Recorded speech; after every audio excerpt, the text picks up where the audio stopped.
Hi, I'm Mikey. I'm Tyler. We're the founders of Innovative Start, also known as ISO. ISO is a nonprofit that teaches financial literacy to children and young adults. Our goal is to educate, not to persuade. And today we'll be hitting on a few topics for you guys. One of the first things we want to hop into, just to get quick, is credit scores and what credit is. One of the last topics that we presented on, right, to the AKSI group. It was interesting. I think a lot of students don't really understand some of the credit impacts or like decisions that they do that impacts their credit. Obviously, there's those five pieces that go into your FICO credit score. One of the biggest one is one credit utilization. You want to keep that at about 30% or lower of your overall credit line. Another big one is inquiries. So I think those are the two of the things that people probably do the most as far as like impacting their credit. Overutilization, and then also just having a lot of inquiries on your credit. So if you're going to go look for a new car and they're like, hey, let me go check your credit, or even open up another credit like line, you get another credit card, that's another inquiry. But yeah, those are do you feel like out of the other, I guess, three that are there, feel like they impact your credit score a little bit more. To me, I feel like those are two of the most important, but other people have viewpoints, I guess. Credit, like length and history, I feel like that takes time. It's not really out of your control, but those other two are most definitely in your control too. Yeah, I got my junior year of college. I finally got a credit card, and it was just one of the basic, one of the. I mean, it's just like the basic student ones. It was like a limit of $3,000, something like that, and I just would pay it off each month, and that built up, and I had a pretty decent credit score. I know someone now that's a little bit. I think they're 20 or 21, and they're unable to get certain loans for a house because they don't have enough credit history. Mhm. So I think it's definitely important, and I'm sure you're about to hit on this, but there's some pros and cons for sure. It's easy to spend that money, and it's important to know too. Like I I'll just stay oblivious here, not oblivious, but like I won't say the name. But my who I have my credit card through, of course, they don't bluntly show you how much your interest is. So Mhm. it's really interesting. You have to go back through the transactions, figure out how it all works. Um, yeah, you just got to be very careful to say the least. No, yeah, I agree with you. Most credit cards charge anywhere between like 24 up to like 30% in interest. And what we're talking about when we're saying like charging interest, that's if you don't pay your credit card off fully. Best practice, I think the old rule of the book, right? Because I think there's some like murky waters as far as like how you should be going about paying off your credit card. Old practice was, oh, leave a little bit, that way they can, I think overall you should just pay it off. That's my opinion. Other people, they might find other ways, I guess.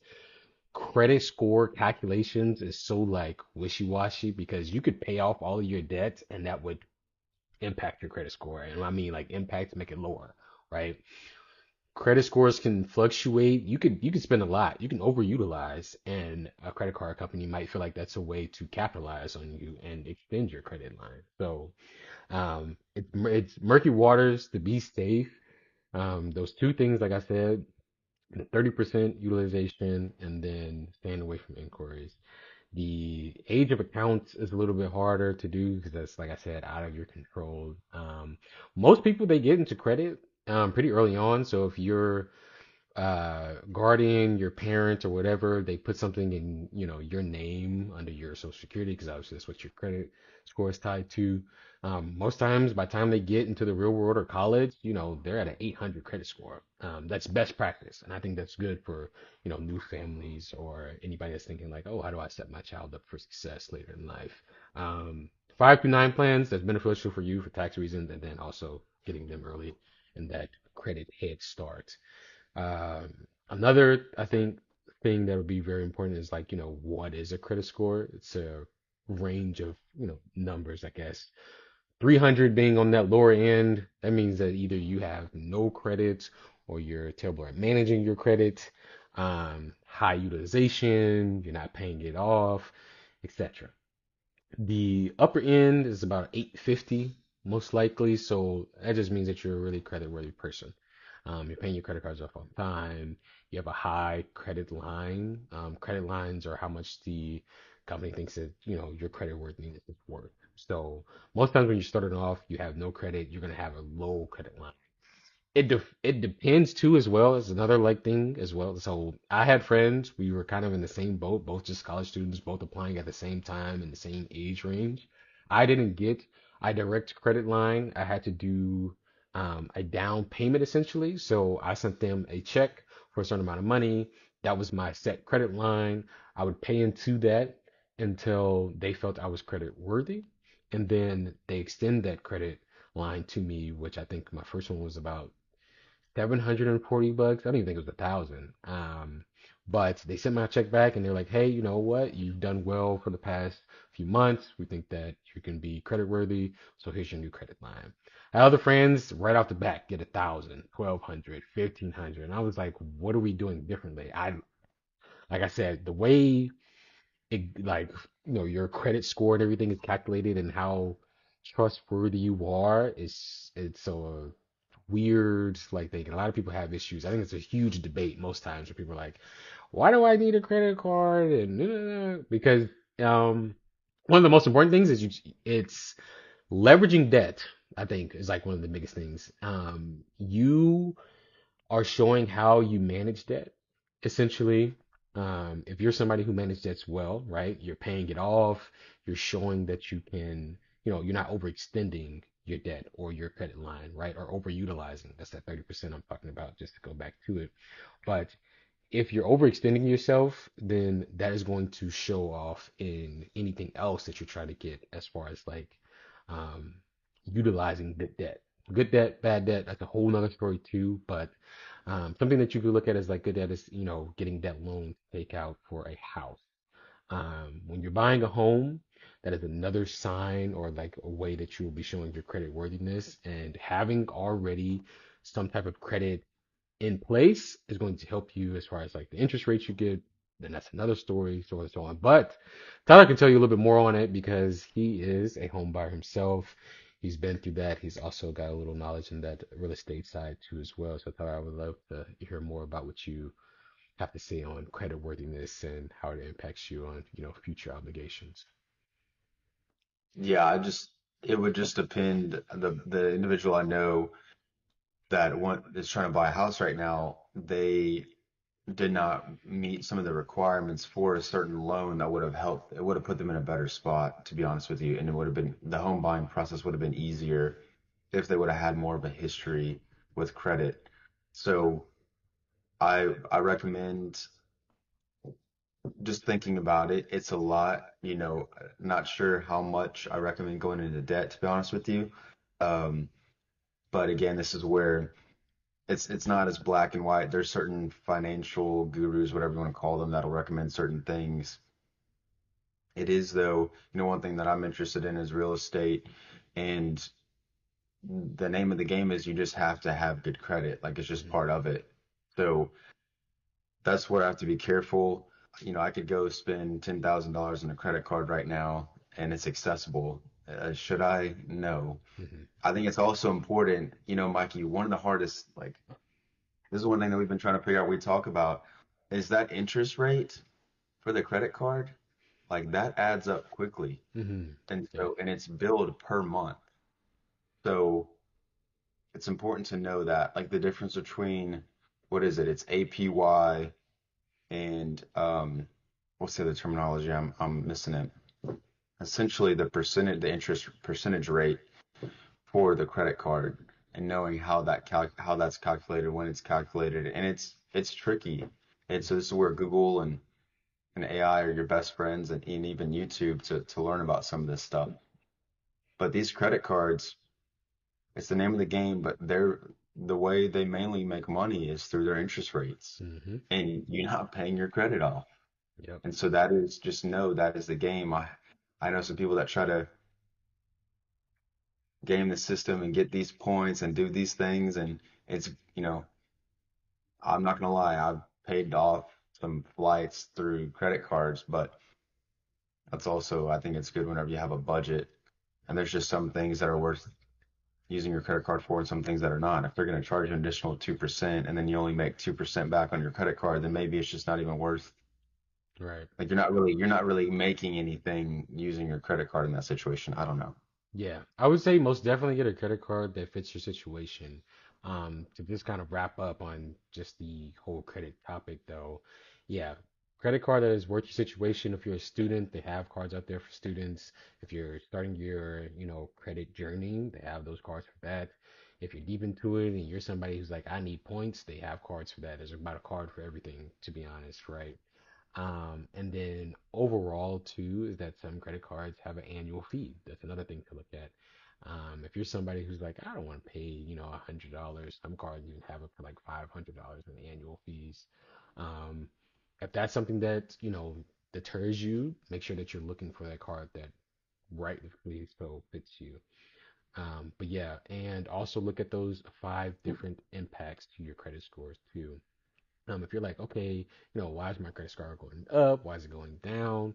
What have I changed? And then when we talk about interest rates too, they're ranging anywhere between that 25 and 30, right? And you're like, oh, like that's not a lot. But when you start to rack up the debt, it is going to be a snowball effect, essentially. And that's another way of, I think, the terminology. You got the avalanche method and the snowball method for paying off credit cards.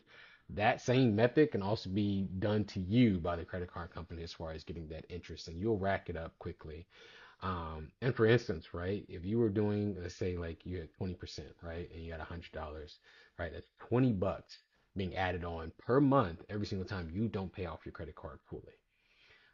And then that racks up. So best practice is to always make sure that you have debit, which is actual money to pay off whatever you're spending on your credit. Most people, and a lot of times, best practice, especially what I was told, is use it for gas and possibly some groceries, right? Things that you know you're going to spend money on that you've already accounted for in your budget.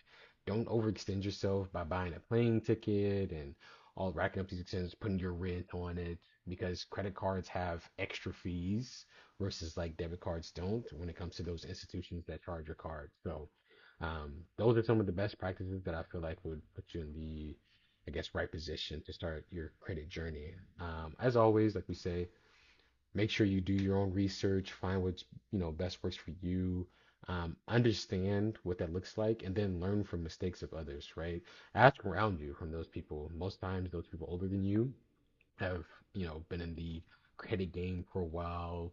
Um, but those are some of the best practices. It's better to get real life experience and, um, us growing up, seeing some of those things. Some people start their credit journey early on, some at birth almost, by their parents, and then some of those people don't start until who knows after college. I have a sibling of mine who didn't even get a credit card until they were about 26, 27. So it's crazy. I was talking to him and I was like, how do you even like navigate and dun-dun-dun? But your credit is also not only just built off of a credit card, but different aspects of your life. If you have a car loan, if you have a home loan, or anything like that, those can help build and break your credit.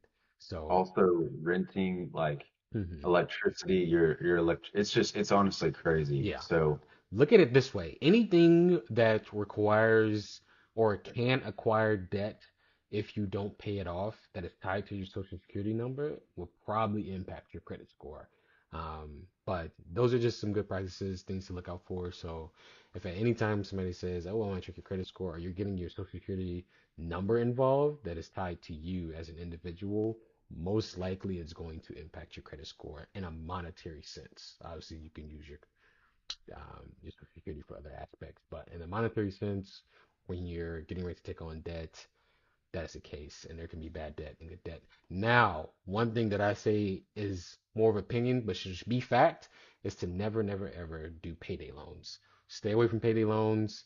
It's the worst type of interest you can get on any type of loan type. But yeah, if you ever, ever, ever think that you are in a desperate situation and a payday loan is the right way to go, I'm telling you right now, as somebody who knows family members who have done that, it is a never-ending battle, and it is worse than a snowball method. It is probably even worse than an avalanche as far as like how much debt you'll rack up quickly with those interest rates that they charge. But yeah, it's a temporary fix with a long-term problem ahead of you. So, but yeah, those are some of those things that are I feel like are really important. Do you have anything else to add on to that, Tyler, as far as credit goes? All right. One of the other things that we want to kind of on is taxes. Obviously, we're in tax season now. Most people, your parents are probably talking to their CPA. You're probably hearing a lot more about tax laws. Most of the accountants you probably know in your family are probably busy doing 70, 80-hour work weeks. I think what's really important is understanding some of the basis that goes to taxes. We have a lot more information too on our website, which you can visit at innovativestart.org. But I think we'll just touch on it lightly because taxes can get one boring, I guess, if you're not interested, and then two, there's so much to it, and it's a lot more in depth than it is. The most important things, I guess, I'll hit on as somebody who's went to school for it, essentially, is that planning and tax planning always starts the year before. Talk to your financial advisor, your financial planner, understand what that is. Most times, financial advisors or planners are not CPAs, but they understand how some tax situations work out. These are really, really, really good solutions to help you plan for the year, especially when it comes to the deductions that you have, your taxable income, and just like overall tax planning. What you do at that moment can save you in the future when it comes to the following tax year and time to file. A lot of people that I talk to or people that come to me, they're like, Mikey, I didn't get this much, or, I don't understand why my taxable income is at this amount. And a lot of times I'm like, you're not looking for those tax credits, right? One of the biggest tax credits, if you have a child, right? If you don't have a child, your other tax credits you can get vary. Some of the things that can reduce your taxable income, though, is retirement, savings, um, 401k, Roth IRA, those different aspects. Reducing your taxable income also can reduce or put you in a lower tax bracket, which means that whenever you're taxed, you'll be taxed in that bracket versus the next one, which will be at a higher rate. So I think it starts off at like 10 or 12%, and then it goes up from there with the maximum of 34, 36%, if I'm not mistaken, somewhere around there. And it's kind of capped at that, and then the amounts for whatever I think is somewhere in the 4 to 500,000 range. That's known as the tax bracket.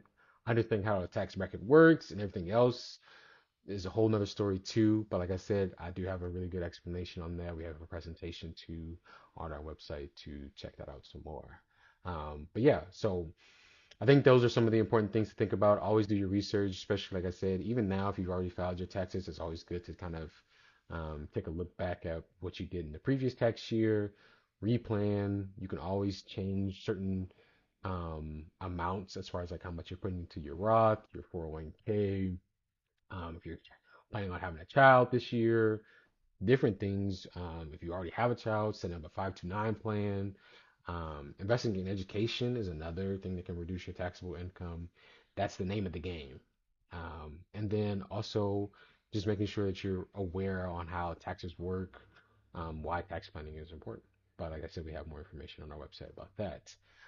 One of the other biggest issues that we want to talk about and it's more economic related, is tariffs. Tariff is more so something that you don't learn in everyday schooling. This is not going to provide it in your K through 12 education unless you have a class in there that talks about micro and macroeconomics. Few classes that I took in my undergrad, this was like something that was really, really hit on understanding economic and monetary policies and how tariffs can impact um, just certain aspects of business.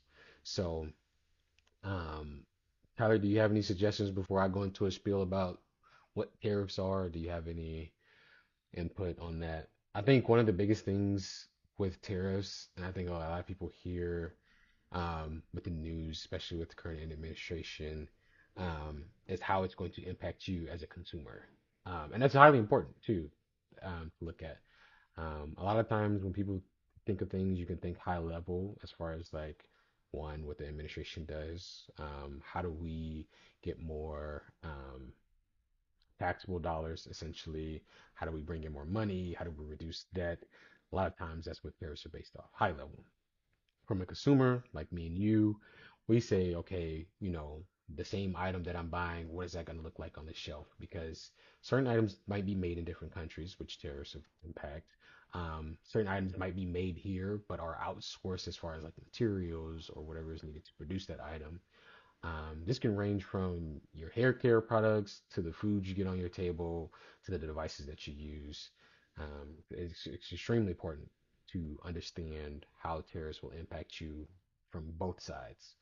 But more details on that, I guess. But Tyler, I'll give you some room to kind of speak your mind too on tariffs and some of the information that you feel like is important. Yeah, I just think it's just super political right now. It's really easy for all of us to sit and watch the news and think that we're economic majors all of a sudden after like a 2 minute segment. I don't know, like if they're very complex. One thing I will say though is that I think it's important for us to know that a lot of our goods in the United States are tariffed in other countries. And that's one thing, unfortunately, that United States citizens may not be that aware of is that just the global aspect, Hmm. what, what's really going on in other countries with our goods.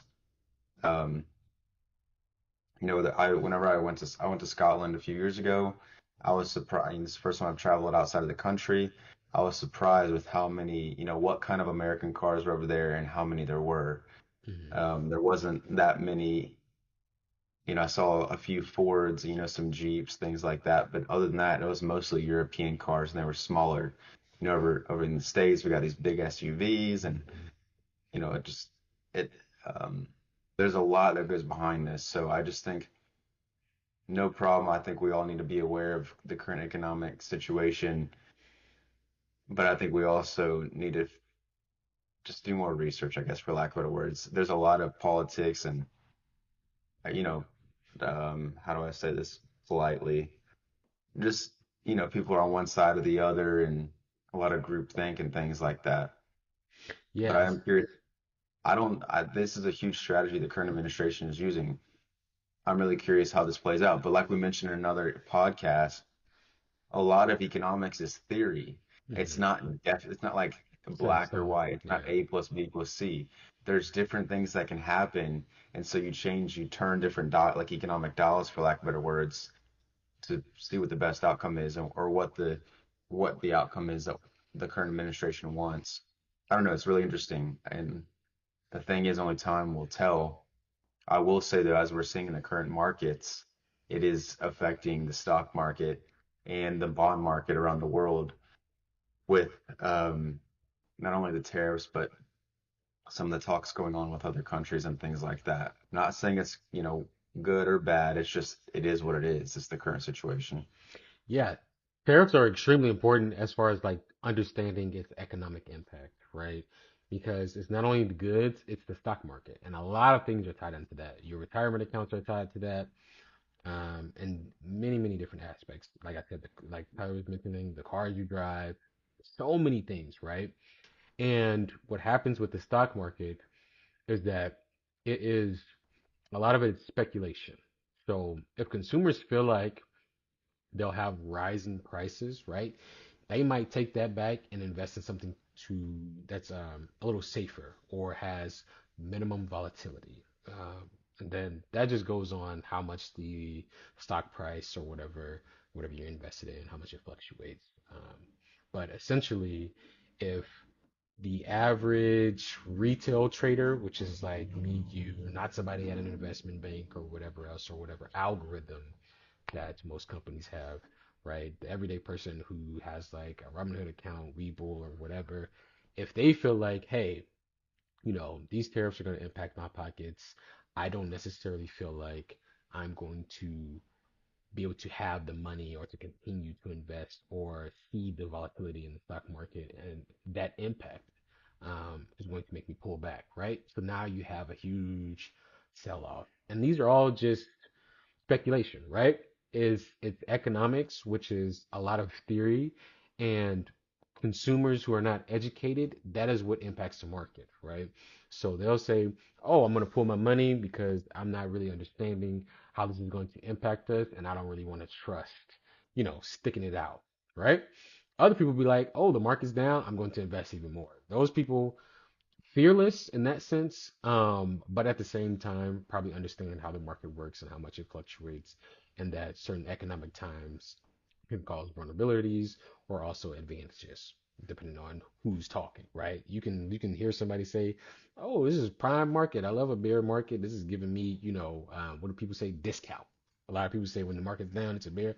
Oh, I'm getting a discount, right?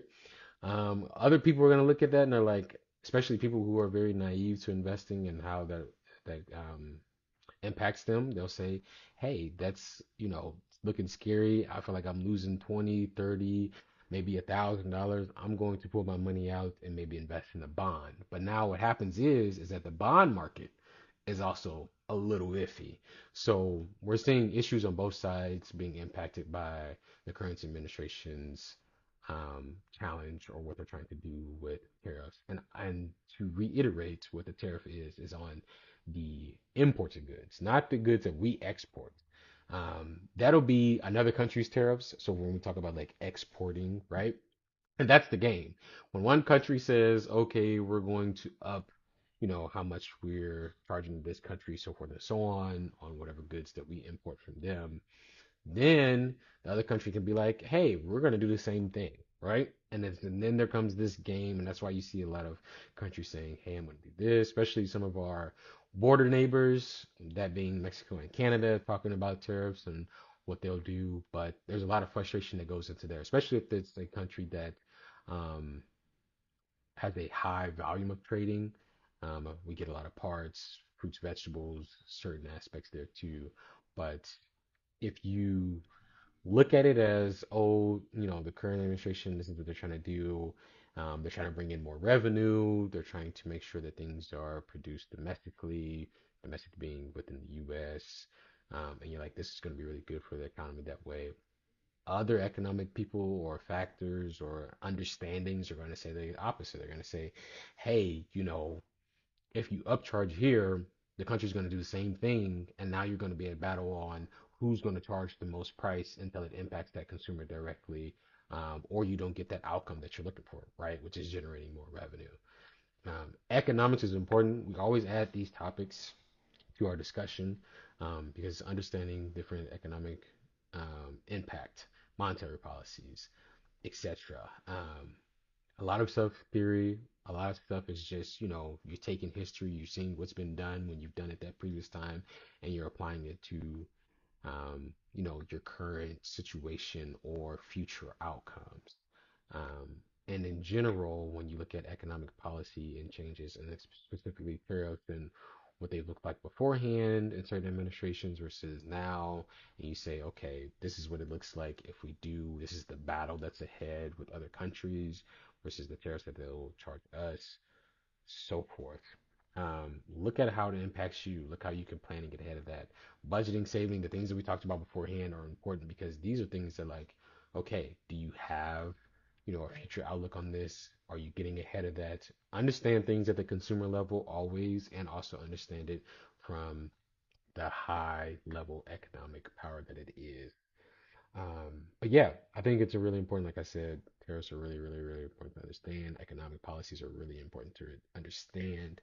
Um, and I think trade relationships and just the overall economy as a whole, that is really impacted by that tariff. So when you hear tariff, just think, oh, okay, what is it that taxes are imposed on a government imported goods? And then how does it impact you? May see some prices fluctuate, whether that's in the market, whether that's on the food that you get. It might be, hey, I'm going to go buy a car today, and next you know it's 10,000 more or it's 10,000 less, depending on how much that price cost to in the production stage. So learn more, research more, inform yourself always. Tyler, any takeaways from that? Just look at both sides. It's everything's political nowadays, and so um, here's the thing is that finances are not political. There's different outcomes for different policies for sure. I think it's just important to know both sides of the stories and there's pros and cons for everything. So anyway, that's my recommendation. Yeah, I think it's really important. Please understand. So, just to kind of wrap up on some of the things that we talked about, one, starting with those credit scores, always, look at one, how certain changes in your lifestyle, things that you purchase, and things that you use your credit card for impacts your credit score. Two biggest things too that's mostly in your control, right, is your utilization. Are you paying it off timely? I think that's important too, but I feel like that's just kind of inferred. And then inquiries. Those are some of those things that are in your control. Obviously, there's five total that impact your FICO credit score. Like I said, a couple, you can have more hands in, but I would say overall, just always make sure that you have the money or a debit to pay off your credit card. And then also, um, I mean, I think most times people use credit cards in emergency expenses. That's at least how it was told to me. Only use your credit card for emergency expenses. I feel like that's best practice when you're first starting out. Like, if you absolutely need it, especially if you're making a big purchase on it, most definitely take a look at it that way. But yes, always do your research, find what fits you for your current situation, your lifestyle, etc. And then, yeah, then moving into that, we talked a little bit about taxes. It's important to understand financial planning and how that impacts you tax-wise. Do your research, always plan ahead. Look at how to reduce your taxable income. If you have tax credits, what does that look like? How does that impact your overall taxable income? So, taxes are important. Very boring subject, not sexy at all. A lot of people they get deterred as soon as you throw the word tax out there. They're like, you think accountant, CPA, long hours, boring work. I mean, you might not be wrong. I mean, I've seen it firsthand. So, but at the same time, like, understanding it from your level, you'll be able to talk with your financial planner a little bit better, understand what they are trying to help you with, and some of those goals that you want to accomplish. And then to wrap up on our discussion today, we talked a little bit about tariffs, how they impact you, what they have to do with the economy, and some of those, I guess, invisible hands that they have with some of the things that you'll see on the shelf, some of the things that you will buy. If you see cost fluctuation, you go in and you're like, wait a minute, this costs a little bit more.